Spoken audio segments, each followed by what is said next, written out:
میلاد شریف آ گیا ہے.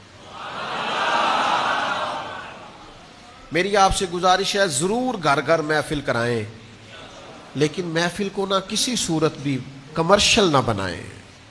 نعتیں خرید کے، تلاوتیں خرید کے، مولوی خرید کے کوئی کام نہ کریں. آپ خود سے نعت شریف پڑھ لیں، آپ کا بچہ نعت شریف پڑھ لے، محفل ہو گئی ماشاءاللہ سے. کوئی آ سکتا ہے اچھا آدمی، آسانی سے معاملات ہو سکتے ہیں تو ماشاءاللہ ٹھیک ہے، بھرپور کریں محفل. لیکن اس میں ایسا سسٹم نہ لائیں کہ جس سے دنیا داری اور کمرشلزم کی اس سے کسی قسم کی بھی آمیزش نظر آئے. دوسری گزارش یہ کرنی ہے کہ پورا میلاد شریف کا مہینہ درود و سلام پڑھ کے گزاریں. جہاں جہاں موبائل رکھے ہوئے نا وہاں ساتھ ساتھ ایک ایک تسبیح بھی رکھ لیں. موبائل ہاتھ میں ہوتا ہے تو چلتا رہتا ہے نا، تسبیح ہوگی تو انشاءاللہ وہ بھی چلے گی. اور پھر میری ایک میرا شوق ہے اپنے سب محبت کرنے والوں سے، کسی بھی صورت میں ہم سے وابستہ کسی شخص سے، ایک میرا شوق ہے، میرا مطالبہ ہے، میری خواہش ہے.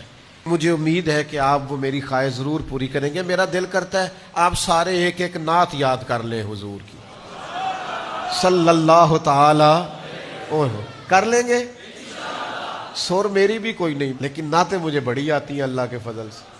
آپ اسی طرح پڑھ لیں جس طرح میں پڑھتا ہوں. واہ کیا جود و کرم ہے شہ بطحا تیرا، نہیں سنتا ہی نہیں مانگنے والا تیرا.